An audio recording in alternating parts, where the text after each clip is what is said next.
Thank you very much. And we are honored to be here again before you, before the students, this audience. And yes, we are the executive director and the president of International Solidarity for Human Rights, a human rights organization founded in 2008. And we are from Venezuela. And when we came here and got together, we started to talk about the important issue of human rights. And we thought that human rights was going to become essential discussion in the future. And Times, has given us a reason for what we do today. And how do you use this? Yeah, no? Okay, and here we are, Elizabeth and Deborah. And this is our organization, International Solidarity for Human Rights, that is dedicated since 2008 to the education in human rights. We have two main programs.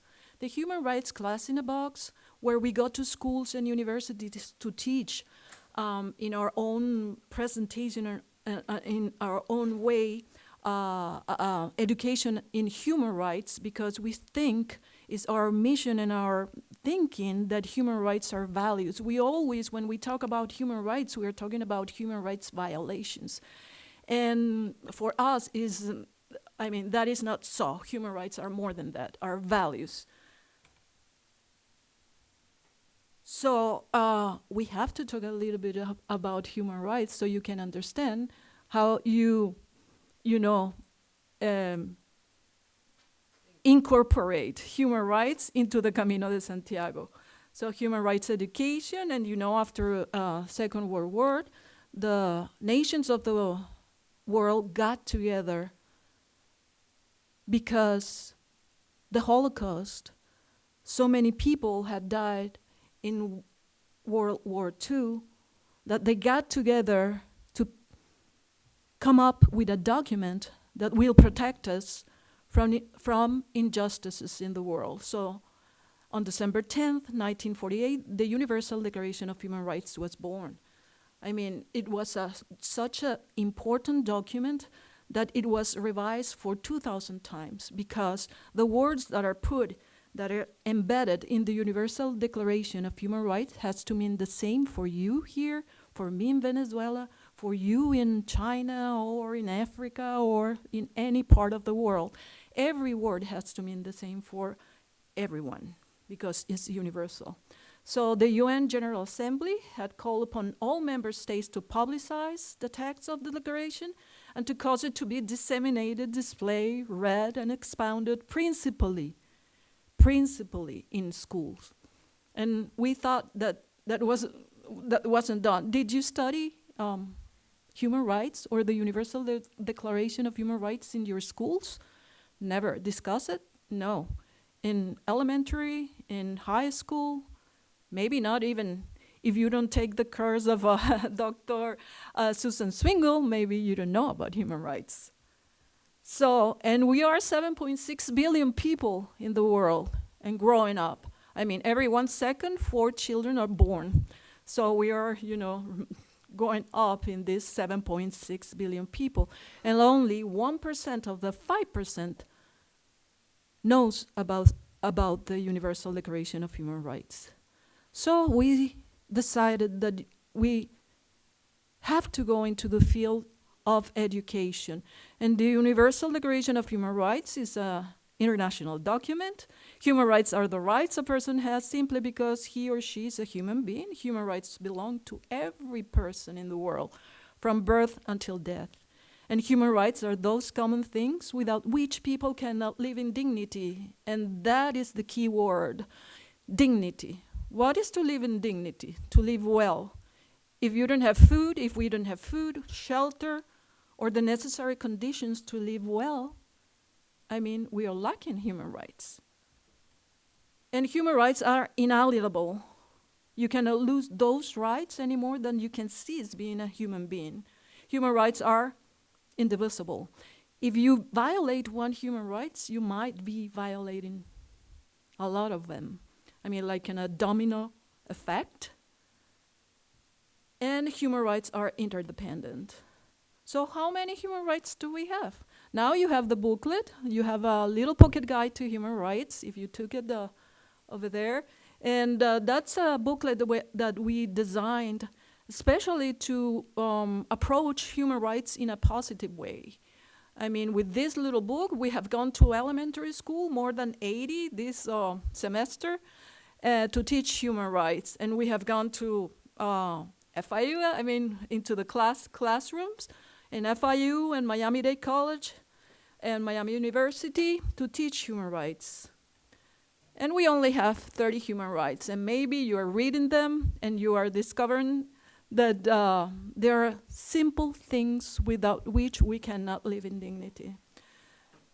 So, Article 25, I have the right to health, food, and shelter. So, here is an example of Article 4, I have the right to freedom of slavery. Do we have slavery today? Yes, we do. There are many examples of human rights violations. So, we thought that if we teach human rights, we can contribute to alleviate these injustices that are happening all over the world. So this is our presentation and how we, combine human rights with the way of St. James. Do you know what the way of St. James is? It's a pilgrim in Spain. Let me take my glasses and close this presentation. And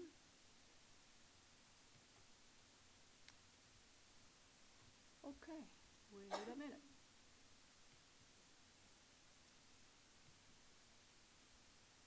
Okay, right here.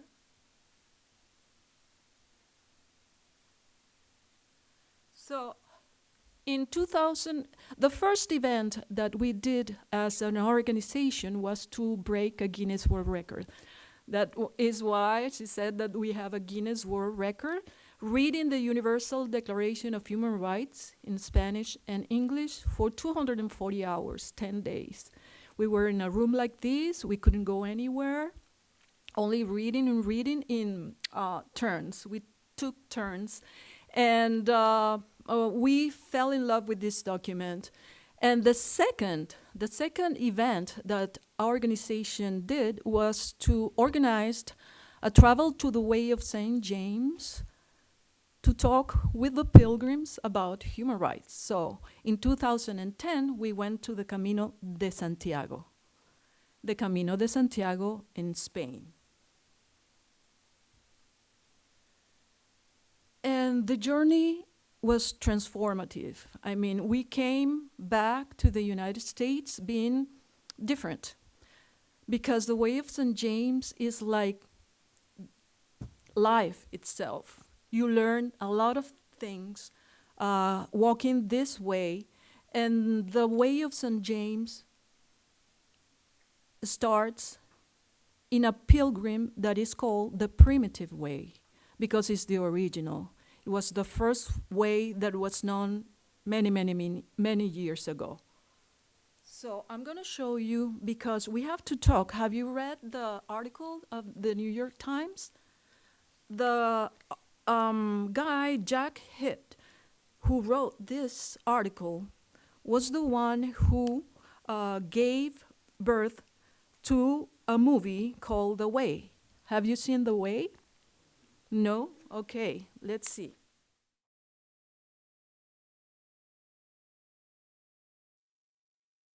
You should fly with me. Come on, a father-son trip. It'll be fun. Yeah, right. You know, most people don't have the luxury of just picking up and leaving it all behind, Daniel. We agreed that if I let you take me to the airport, you wouldn't lecture me about how I'm ruining my life. I lied. Hello. Are you the father of Daniel Avery? He was walking the road to Santiago de Compostela, 800 kilometers on the northwestern coast of Spain. This is everything he had when we found him. People have walked the path for over 1,000 years. way is a very personal journey, Mr. Avery. Daniel was my only child. We're gonna walk the Camino to Santiago, both of us. Tom, this is the way. Hi, I'm Joost. There's no mystery why I'm doing this trick. Oh, look at cheesemakers. Hola. Hey, Tom, wait. Yeah, you should try some. No, thanks. Tom! Tom, it's me! Wait, I'm from Amsterdam. That's, huh? What are you looking to score? I love this guy. It wears off quick, I promise. Hello, I'm Jack from Ireland. How long have you been out here? On the Camino or on this particular spot? You pick. Well, geez, it's hard to say. So what is it, on pilgrimage to change your life? Something like that. That box with the ashes. My son. That's brilliant. I mean, tragic, of course, but brilliant. Oh, no! Tom, your son. I'm so sorry. I had no idea. My son was almost 40. Yeah, but he'll always be your baby. What was your son like? Smart, confident, stubborn, pissed me off a lot. Was a lot like you.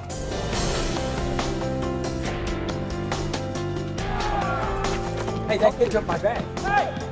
Hey! You can keep the pack! Just give me the box!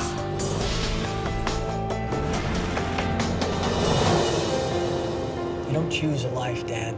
You live one. But you can do this on a bike? Why the hell are we walking? So this is the transformative experience that we wanted to create, a culture of human rights in the primitive way. So the different routes in the way of St. James, you know, different pilgrimage that come from different caminos. We have one that starts in France, we have one that starts in Portugal, we have one that starts in the Camino Primitivo, which is the one that we do, that starts in Asturias, from Asturias to Santiago de Compostela. But all the caminos, you know, end in Santiago de Compostela, in the Cathedral of Santiago de Compostela. The Way of St. James is the primitive way. It starts in Oviedo, Asturias, and ends in Santiago de Compostela, Galicia. Has been given the name of a primitive because, among many other Jacobean routes, this is the first of which there are historical reference. King Alfonso II of Asturias and his entourage left Oviedo in the year 814 to visit the newly discovered grave of St. James, the Apostle, with the purpose of confirming that the remains that had been found at the burial ground were in fact the Apostle. So this pilgrimage starts like a religious thing. And through the years, you know, it changed because it's a cultural travel. So here we are. This is a photo of us in the first trip. We made like a human rights journey. Many ambassadors. We traveled 12 people in 2010. And we got so amazed by what we felt in the Camino. It's a journey of 320 kilometers on walk. It's how many miles? Like 120? Something like that, or 200 miles? Yes, so we did the Camino and we got in love. So we thought of a project. Here you see the amazing views that you encounter in the Camino. And the Camino, of course, starts in Asturias. And this is the Camino, the primitive way. This is an old map where the Camino starts here in Oviedo, and you have to walk stages. This Camino has 13 stages, and you get to Santiago de Compostela, the cathedral. This is where everybody wants to get if you do the Camino, the whole Camino, because it's a transformative experience because walking every day or getting up every day at 6 o'clock to cover the stages you have to cover to get to the Santiago de Compostela, in this case, the Primitivo is 320 kilometers. So it's a training physically and mentally too, because sometimes you think you cannot make it. I mean, many times we wanted to quit, and go back to the United States, but no, you wake up every morning and say, yes, I'm gonna make it, okay. So this is where you start. You start at the Cathedral of Asturias, and this is how we walk. I mean, we came here with our uniform for walking the Camino de Santiago. And these are the shoes that you can use and everything. And this is our project. ISHR created a route to human rights. The route to human rights in the primitive way consists of placing or installing 30 artistic bronze plaques along the 13 stages of the Camino Primitivo. Each plate made by an artist, that contributed to us, He donated his art, created this plaque, and we are placing 30 plaques along the Camino de Santiago in the primitive way so the pilgrims can learn along the way about human rights. Up till now, we have placed 15 of the plaques, half of the Universal Declaration of Human Rights articles. So, and you see here the plaques of the Camino, Article 19, freedom of expression, Article 18, freedom of religion, and we have been placing many plaques of the Camino in the Camino Primitivo de Santiago. And next year, we're going to finish with our project. We're going to finish placing the 30 plaques, and we will open this route to human rights to everybody in Spain, in the Camino Primitivo, where the plaques are, located in different stages, in churches, in albergues. Albergues are little hotels when you can stay during the route. And what we do is like an experience where you serve in the Camino de Santiago, like an academic service learning project, because you go to the schools and teach human rights while you walk the way also. And this project, has been amazing for us, because taking the people, to go walk along the way and to spread the word about human rights, it's been, amazing, because each person that has walked with us also had become our friends. I mean, and we have walked the walk 5 times. So here yes. So the entire 200 and something kilometers? 320 kilometers, yes. 15 days. 15 days, yes, because you walk like 20 or 30, depending on the stage, 30 kilometers a day. Okay, from 6 o'clock in the morning, 7, and you walk until 4, 5 o'clock, and you arrive to the other, places. And along the way, you see, amazing, a lot of pilgrims walking for different reasons, because every time you talk to a person, and this is a way that has been walked for all around Europe, you find people from France, from England, from the United States, from America, South America, and every state you encounter like the same people, because you walk from one stage to the other. And even though some people are going fast, you always encounter them in the next stage, And amazing views, amazing views. I mean, you can hear the silence. You can hear the sounds of your body. Because 6 hours walking with a backpack like the one you see here, with your walking sticks, you feel like I told Elizabeth one day, I feel what horses feel. Because after carrying your backpack for like 6 hours, you feel like you are, saddled. And it's an amazing feeling to hear the sound of the earth, the sound of the breeze, the sound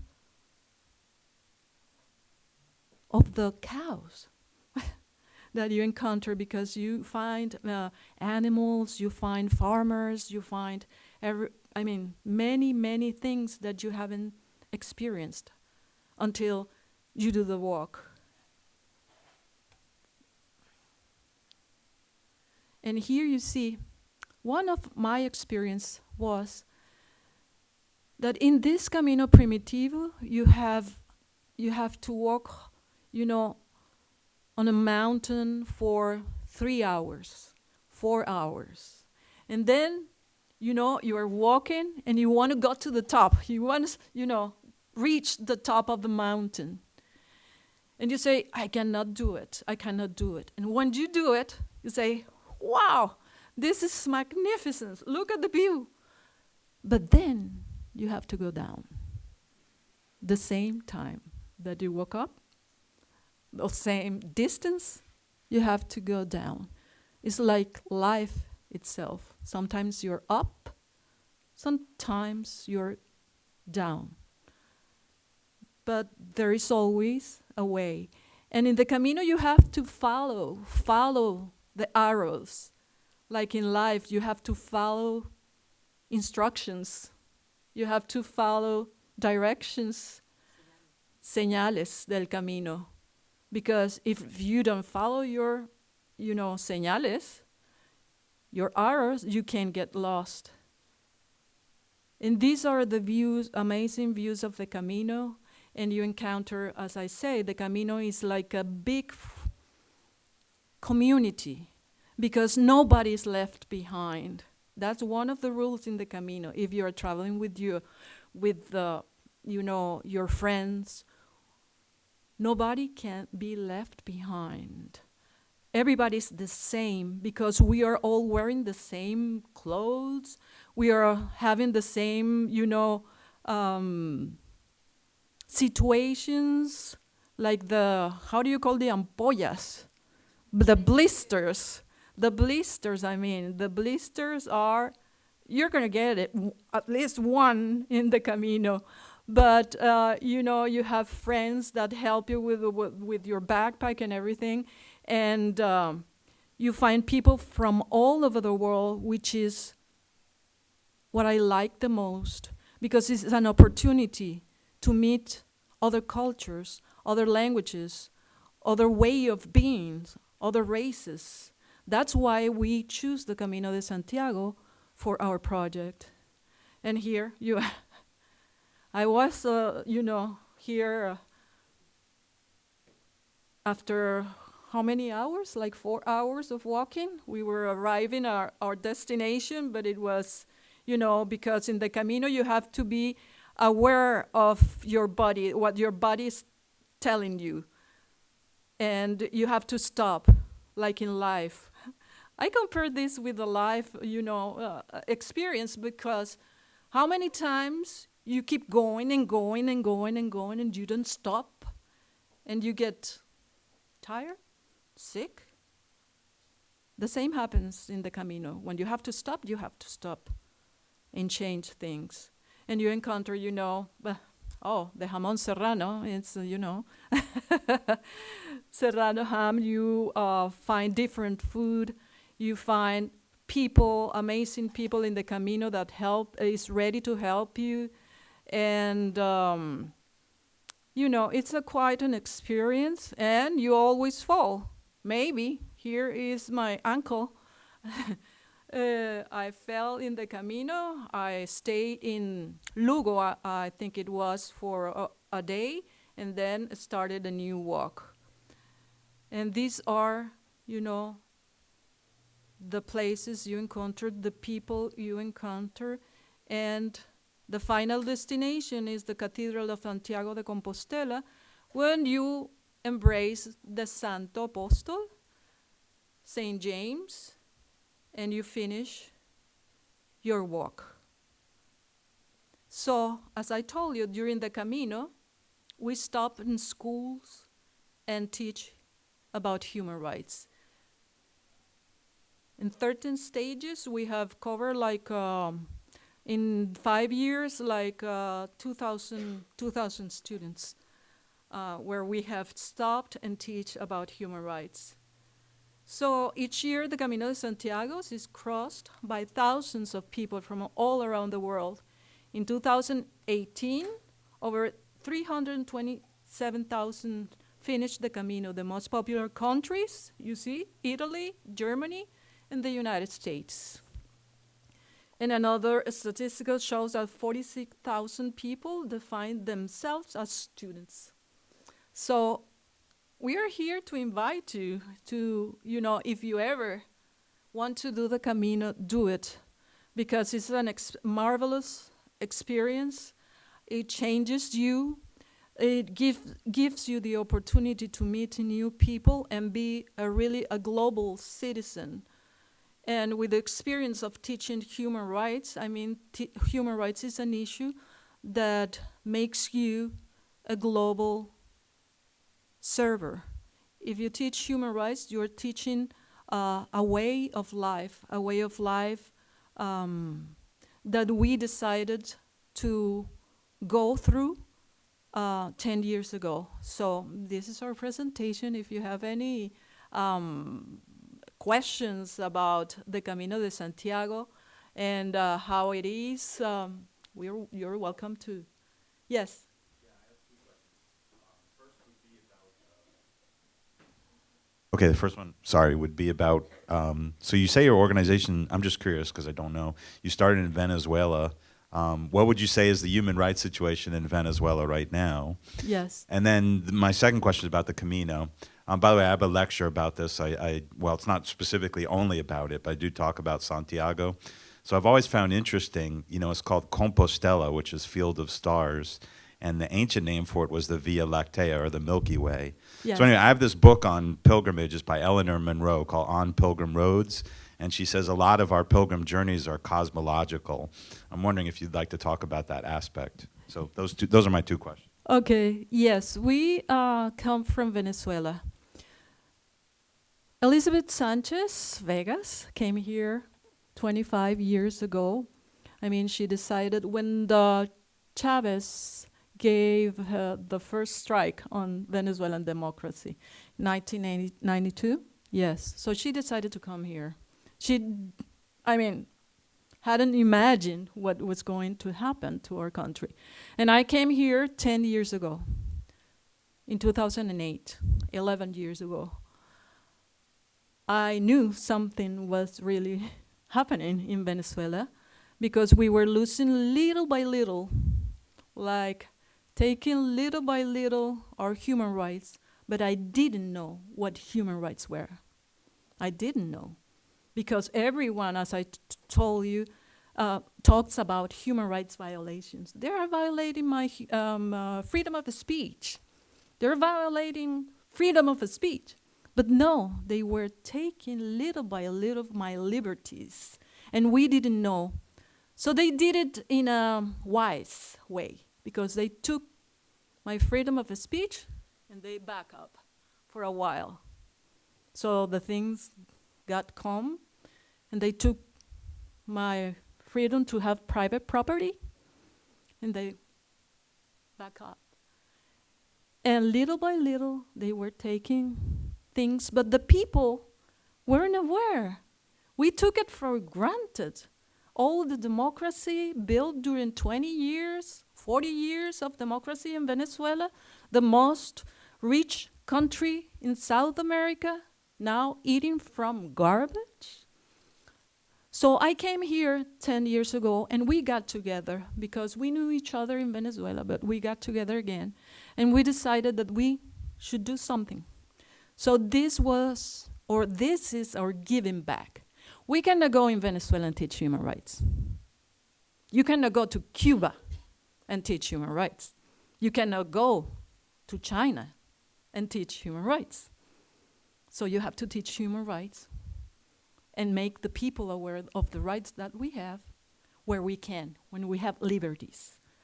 So that's my answer. So right now, you know, you talk about human rights violations in Venezuela every day, but to take that back, you know how long it takes.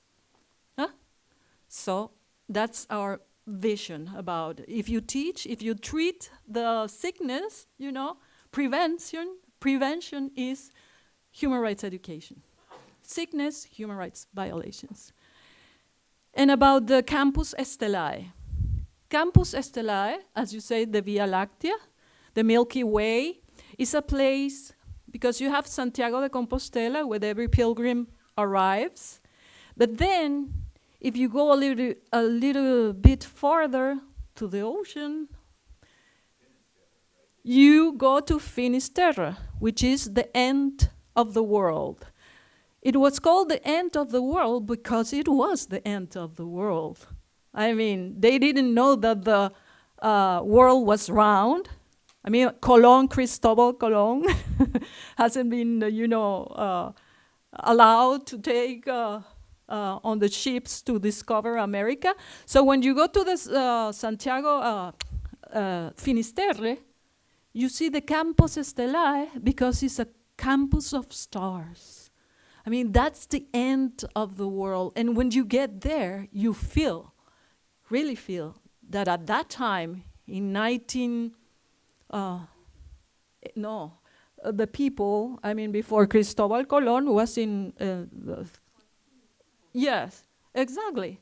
So the people got there and say, well, this is the end of the world.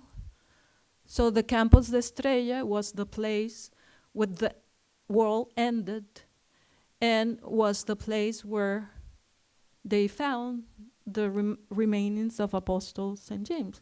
It was a spiritual, you know.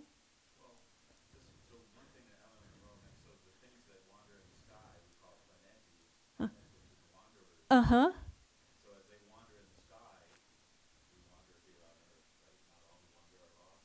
Yes, yes. That's the way I think that's the way you feel. And that's why the way of St. James is so magical, I think, because every person that has made the walk comes back with a different ideas, with different way of being. Yeah. Mm-hmm. Do you have any other question?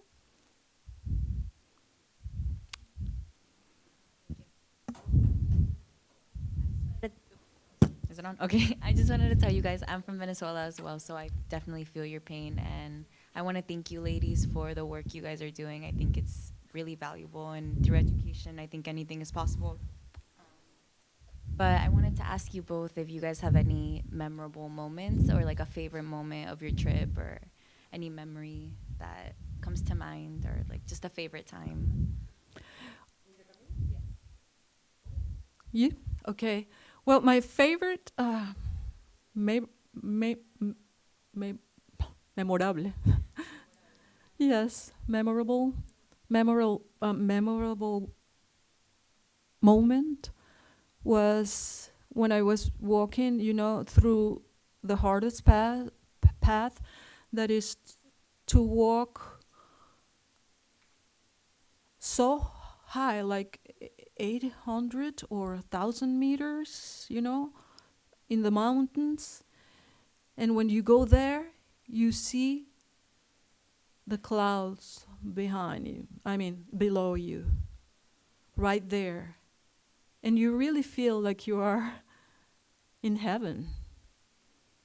I mean, watching you, you know, being on top of the mountain, like the sun, on top of the mountain, with the clouds, makes you think how little we are.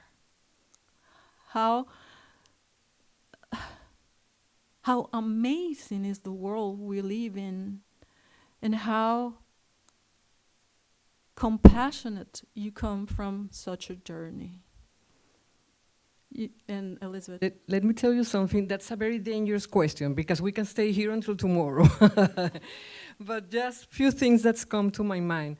And I'm going to try my best in English, okay? Because my first language, of course, is Spanish, but I will try. I remember one day that I was walking, you know, the whole group, like they were said, 12, 15 people, and everybody has their own paso. Pace. Okay, so you don't have, at the end, you're going to finish in the same place. So you don't have to run, but like always, we have people who train very good, you know, very good sport people, and they start, you know, running. And we said, okay, see you later. We know that we're going to find you in a while. And I remember that I was walking with Deborah's sister, with Marichu. She's, you know, like this.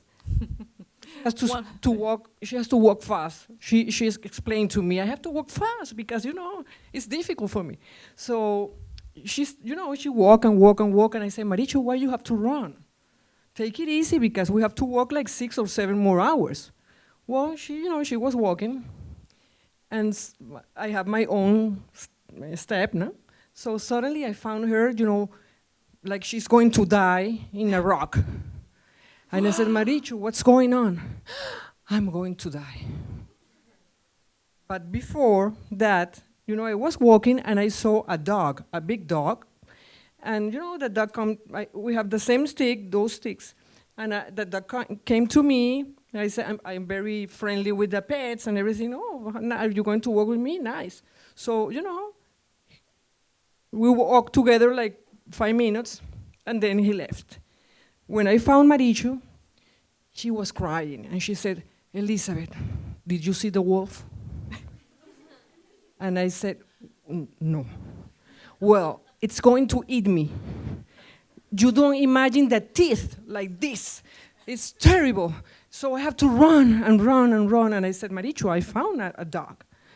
Well, at the end, this is the kind of things that happen during the Camino. For somebody, it's a wolf.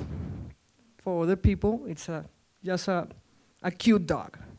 But that's the Camino. It shows you, you know, many things.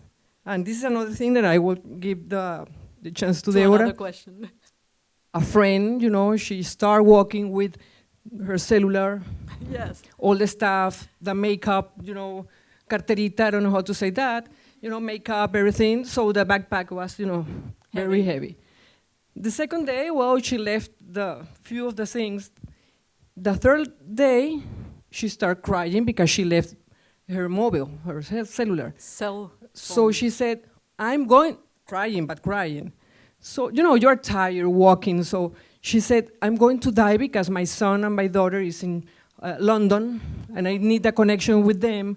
I need my cellular. I said, listen, go to that church and pray. Pray over there, so maybe Santiago Apostol can, you know, bring back your thing. But she was like, she's going to die. Hysteric, exactly. So, you know, we said, let's walk. Later, we get a call from a friend who said, listen, 2 guys from Germany found a cellular, and the cellular is okay, it's back. So they left, you know, in a place, so Gisela took the other day, she came again with a cellular. And what happened? She lost it again. What was the Camino telling her? She doesn't need it. No, you don't need it. It is not easy to, isn't it not easy to get a call, you know, where you are over there. So sometimes the people doesn't look, you know, the signals. So we said, listen, at the night when we were having, you know, a beautiful dinner with many peregrinos, we said, Gisela, I think that you have to leave, or maybe turn off the cellular. And she said, okay, maybe that's the sign. So those are the kind of things that happen, you know, every time during the Camino that I want just to share few. That's why I tell you, it's a very dangerous question. Yes, and that is very, very, very pleasure. It's a pleasure to, after the walk, that you take shower, you go to eat, and you sit together to comment about every, experience that the other one has, felt and everything. That's a conversation that you take in the Camino. Mm-hmm. Any other question? Hi. I was actually gonna ask that question, but I guess out of curiosity, when you guys finish the pilgrimage, how long do you guys take to go back, or do you guys spend a little while? No, we have always gone with a group of people. We have made the Camino for 5 times with a group of people, and because of the work, because of the compromises they have here, we immediately come back. And we have to, yes. The question is, so from Santiago de Compostela, we take a plane to Madrid, and then we don't have to go back, walking again to Oviedo. Yes. And next year, we're going to go for the first time with a group of students. Okay? And I would like Dr. Single, please, to come here and share this wonderful thing, because we really would like you to come with us to one of our trip, a study abroad, trips to the Camino, because it's a wonderful experience. And she's been working very hard to put together a program to go to the Camino de Santiago. Thank you. First, I think I should reveal that I actually did the Camino de Santiago when I was your age, like early 20s or so. But we did it by bike. This was also interesting. Oh. Okay, but so Sasha and Deborah, they approached me to see if we, could get a group together of students to do the Camino. And you have heard that, I was won over easily because I had done it before, and I know how beautiful the Camino is. It's just it's a very spiritual experience, but just a very humane experience, and especially if you do it in a group, which, I recommend, because, that brings, Also it really brings you close together with that group, so it's a special thing, right? But what they also do, as you have seen, which I think is really, really interesting, is human rights education on the way. So going into schools and so forth, and I thought that was a really nice additional thing. Many people do the Camino de Santiago and they do the hiking, but this here has an additional component to actually reflect on human rights and teach human rights. And the course that I put together, or that we together work on this together, but there's, if we do this as a student group, it should have some kind of an academic component. And so it would contain human rights learning, not very much like in a classroom, because obviously we are walking, right? But learning together about human rights based on the Universal Declaration, which the plaques that you saw in the presentation, they are on the way, so we can use that as a point to stop and have conversations and teach each other, and then also do the teaching with the kids in the local schools there. That's the basic idea that we are working on putting together. And right now I'm in the process of getting this approved by the Study Abroad office. And if we get it approved and if we get enough students to sign up, this would take place in July, this coming July. So I will make sure to advertise this widely. So, when we are coming closer to when it's basically when you can apply for it, there's always a lot of bureaucratic procedures that you have to go through to make this available to students. But once we have that, and I hope that's going to be very soon, I will advertise that to you and explain in more detail what it is about, how much it's going to be, how long it's going to take. I think we said more or less 10 days, right? We wanted to. Yes, for the students. Right, yeah. Exactly. And and then anybody who's interested can come talk to me and hear more about it and get all the information, basically. So I really hope that many of you would be interested. Yes, and how longer? Yes. 10 minutes. Okay. So let me show you a video about the primitive way. This is the way we do, okay? In the primitive way that goes from Asturias to Santiago de Compostela.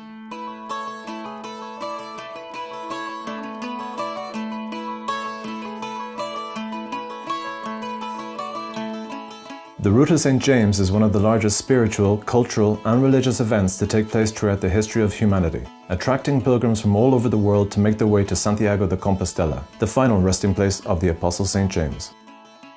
There are two routes or ways that pass through the region of Asturias. One is the northern coastal route, and the other is the Camino Primitivo, or the original way, said to be the very first pilgrimage ever made to Santiago de Compostela. During the 9th century, while holding court in Oviedo, King Alphonse the Chaste set out on a journey to Galicia in the northwest of the peninsula in order to confirm the discovery of the remains of the Apostle St. James. On confirmation that the discovery was indeed St. James, King Alphonse ordered the construction of a basilica to store the saint's remains, and since then the route between Oviedo and Santiago de Compostela has become one of the first and most important Christian pilgrimages in the world. This original way starts in the Asturian capital of Oviedo, passing through Las Rogueras, Grado, Sales, Tineo, Polo de Illande, and Grandes de Salime, where the route then enters the province of Lugo in Galicia, finally finishing at Santiago de Compostela. The pilgrimage starts at the Cathedral of San Salvador in Oviedo, which has been an important religious centre since medieval times. The cathedral is home to some of the most important relics in Christendom, including the Holy Shroud, and is considered to be an essential stopping point when doing any of the routes of St. James. It's because of this there is a saying that goes, "He who visits Santiago, but not San Salvador, visits the servant, but not the Lord." When visiting the San Salvador Cathedral, give yourself some extra time to explore the wonderful capital city of Oviedo, where you will find some fine examples of pre-Romantic architecture, both religious and civic. This bustling city is full of great places to eat and sleep, and its pedestrianized streets offer a great opportunity to buy gifts and necessities before you continue on your journey. Those with a sweet tooth shouldn't leave Oviedo without trying the delicious little cakes called carabellones. On bidding farewell to Oviedo, the landscape changes from urban to rural as you make your way along the route of the municipality of Las Rogueras. It is here where you can visit the pre-Romantic church of San Pedro de Nora. This beautiful 9th century church has been declared a national monument since 1931. The next stage of the journey brings us to the market town of Grado. As you enter the town, you will pass over the magnificent stone bridge and church of Peñaflor, acting as a gateway into this fertile and pretty valley. Grado is a hub of activity thanks to its traditional market, which has been running since medieval times. The market is held on Sundays and Wednesdays and is a good opportunity to stock up on essentials and maybe try the local cheese, called afo al lapitu, or the dessert tocenillo de cielo. The old town centre is worth passing through, as it has plenty of places to stop and eat, as well as some excellent examples of classic Indiano architecture. Once rested, it's time to leave Grau and continue on the Way of St. James, stopping briefly at the Sanctuary of El Fresno, and take in the wonderful views of the valley. Sales is the next port of call, but before you get there, you will have an opportunity to visit the beautiful 11th century monastery of San Salvador in the village of Corniana. This monastery boasts some of the most incredible stone carvings as well as an impressive bell tower. You then proceed on to the medieval town of Sales, where you will find the stunning castle and tower of Valdez, as well as the collegiate church of Santa Maria la Mayor. Within the quaint town centre, you will find plenty of places to eat and also try the famous biscuits called Carajitos del Profesor. The surrounding area of Sales is made up of valleys and rolling hills, making the area ideal for hiking, and the main river called Narcea is one of the most important salmon rivers in southern Europe. We continue on to the town of Tineo, a hillside village with spectacular views of the surrounding mountains. Tineo has been an important town since the Roman times, thanks to the vast gold mining in the area. As pilgrims arrive into the town, they first pass the Campo de San Roque church, heading on to the town centre where they will find the Pilgrims Hostel and Hospital, also the very interesting Sacred Art Museum and San Pedro and Cruciero Church. While in Tineo, you'll have an opportunity to sample the famous cold meats from the area such as chosco. Leaving Tineo, we make our way towards Polo de Illande, stopping at the 13th century monastery of Santa Maria la Real de Abona. This is a good place to rest a while and take in the natural surrounds. From there, you will enter into the beautiful mountain town of Allende, greeted first by the Cienfuegos Palace and the Avellano Church. Close by Allende, you will find the Church of Ceylon and San Chus settlement. Polo de Illande is famous for heartwarming casseroles and cured meats, as well as a delicious wild mountain honey. From Allende, you will make your way towards the impressive Palo Pass and Montefurado, where you are rewarded with incredible views of a journey ahead. You will pass by the Xuanrata and Fono de la Freta aqueducts, allowing you to witness the large impact the Romans had on the area.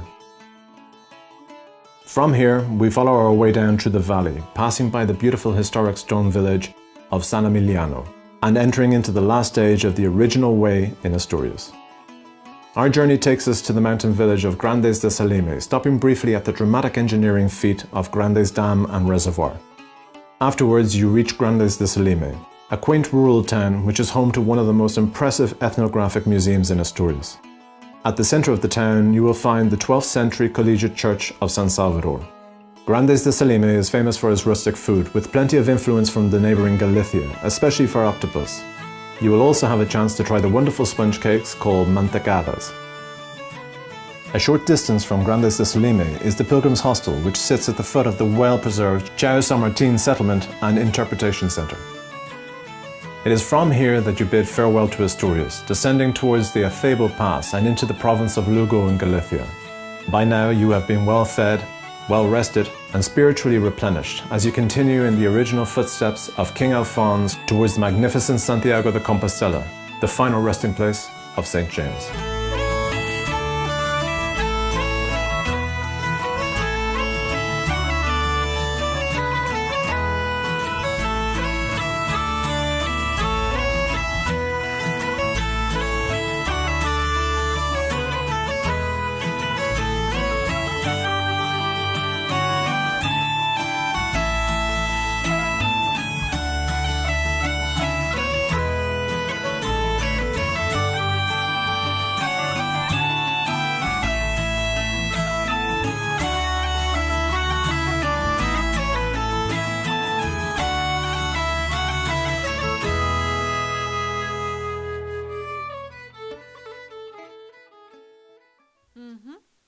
So this is the primitive way, which is an amazing journey that we invite you really to put it in your bucket list.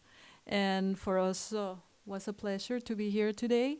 And I hope you enjoy it. If you have any other questions, just pack your bags and come with us to the Camino. Yes. Thank you very much. Thank you so much.